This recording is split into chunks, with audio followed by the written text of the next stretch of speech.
Welcome. This is a short tutorial to help you get started with the Python programming language. We'll be creating something a little bit silly. It's a program that can generate ridiculous excuses for not handing in assignments. So for example, if I hit run here, you'll say it says my pet chicken hid my assignment. And if I click it again, it says my friend stole my assignment. And it says my dog tore up my assignment, etc., etc., etc. And hopefully you can create a program quite easily that can generate hundreds of these different mix and match excuses. For this project, we'll be using the free online tool called Trinket. It's a simple web-based Python coding environment that's ideal for learning the basics of Python. If you simply Google the word Trinket and click on the first response, it should be the first response, and you can actually sign in with your Google account, so it should be quite easy to get going. So I'm going to show you how to create a new trinket. So if you click on your username up here and then click New Trinket and select Python, we will be using Python 3, but we're going to be using the free version. So we'll click on here. And one thing that's important with the free version here is if you scroll down, it will actually allow Python 2, which is the old version of Python, or Python 3 code. So to force it to stick to Python 3, you should copy and paste this code here and paste it up there. Another thing with Trinket that's good is if you would like a larger font size, you can select it here as well. And I'd also just like to quickly show you how to save and share. So as you're going along, if this button is blue, then it means that it hasn't saved the latest version. So make sure that you click the latest version. Click that to save the latest version. And it doesn't auto-save, I don't believe. So you should probably make sure you do that on a fairly regular basis. If you would like to share your link with somebody else later on, then you can click on the share here and link, and you can just copy the link here. Okay, let's get into it. So in Python, if we would like to put something out into the output here, onto the screen, we use the function print. So if I just type in print and open and close the brackets here, and if I put inside a number, for example 4, and hit run, then it would show the number 4 over there. If I change that to another number, it would show the number there. If I wanted to show something that's not a number, but is some text, in programming we call that a string, and we have to put it in these quotation marks, then it will print out anything that I've written as text. So for example, I could write hello world and press run, and then it would print that out on the screen. Now just to demonstrate the difference between printing numbers and strings, if I was to print out 3 plus 8 and I hit run, it would actually calculate this sum because it's numbers, so 3 plus 8 equals 11, and then print out the answer. If I was to put quotation marks around there, it thinks that this is just a piece of text. So when I hit run, it actually prints the whole piece of text that I typed in out there. Even more interestingly, if I print 3 in quotation marks as text plus 8 as text, the plus symbol in Python is actually overloaded, which means it does different things depending on what the type of data is. With numbers, it would add it together. With strings, it would join them together. So it would join the 3 and the 8. We call that concatenating.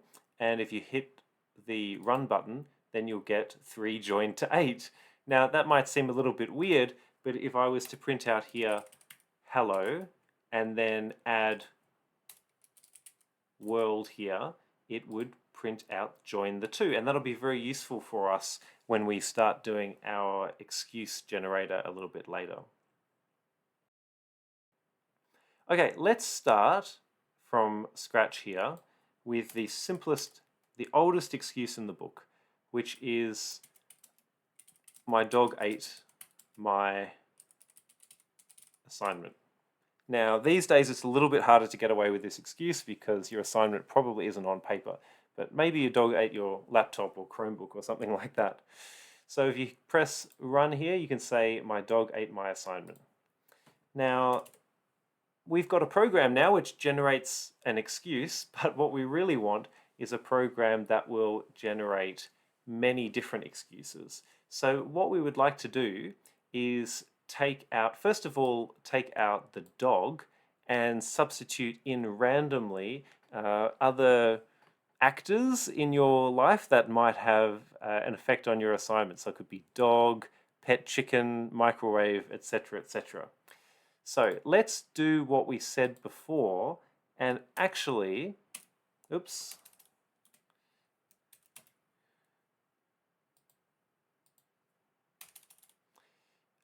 Well, let's separate it out here. So we'll say dog. Okay, so you can see here, this should have the same effect because it will join the word my and the space, plus it'll join the word dog, plus it'll say ate my assignment. So now what we can do is we can actually substitute out this dog because it's been separated from the other elements here of the string. If we want something to vary, which means change in a program, we create what we call a variable. Now, how we can do this, for example, is I can say, well, the dog here or the chicken or whatever, I'm going to call it a noun because it's a thing.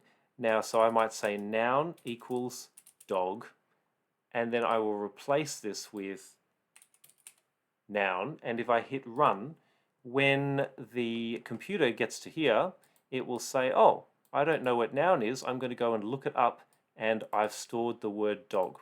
So you can think of a variable as a cup, for example.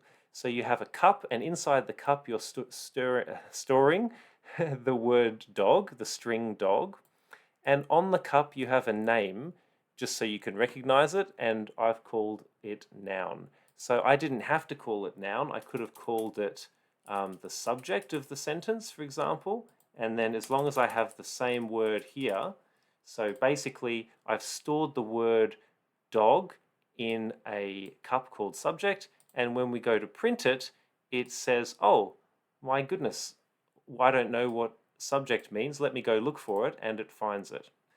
Now, if I put quotation marks around subject here, it would just print the word subject. But because I don't have quotation marks, it will go and search for what the variable is storing. I'm going to go back to noun because I think that makes the most sense for me. We've talked about two data types. We've talked about numbers and we've talked about strings, but we don't really want either of those.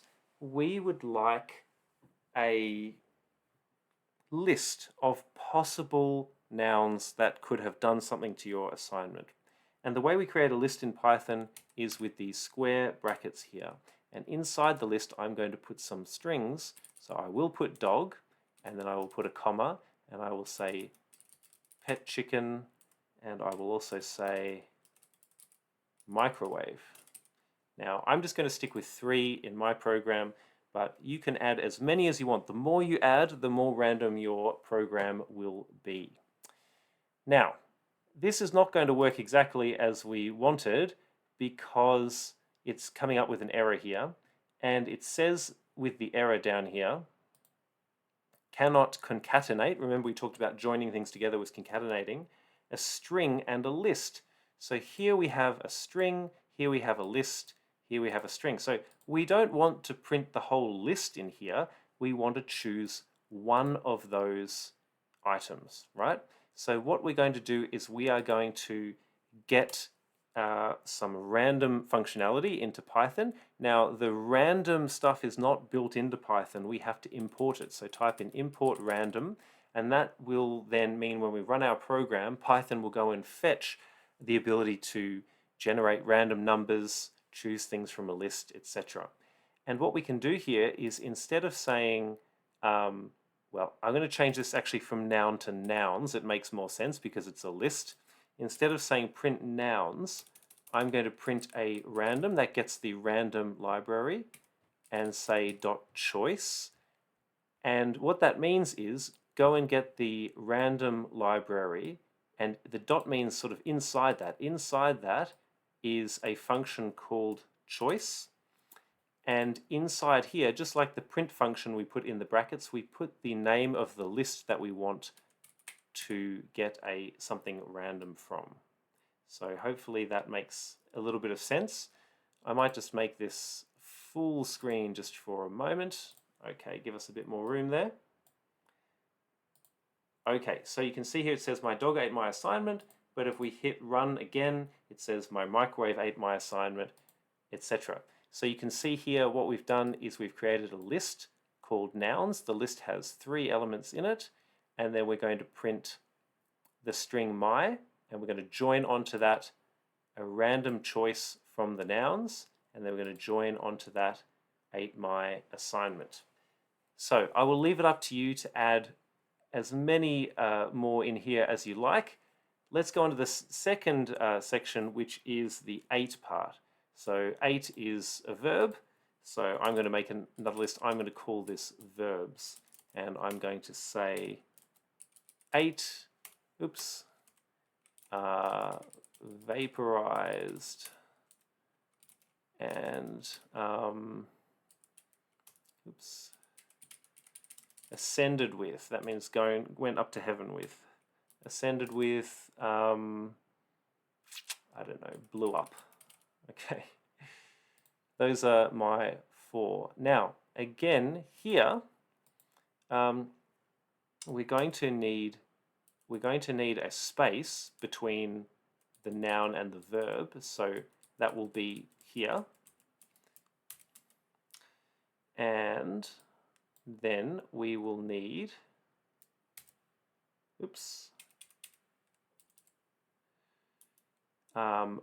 random dot choice from the verbs plus, sorry, it's getting a bit hard to see here.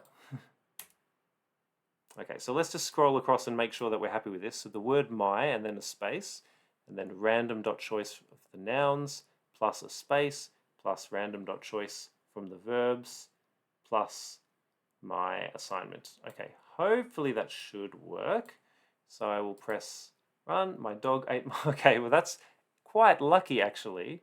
Actually, what is the chance of getting this exact, on the first go, this exact excuse? Because we have 3 options in here and 4 options here. So 3 times 4 is 12. So there's a 1 in 12 chance that we would get that. So that's quite lucky. My pet chicken ate my assignment. My microwave ascended with my assignment. So you can see we're actually getting the same words here quite often.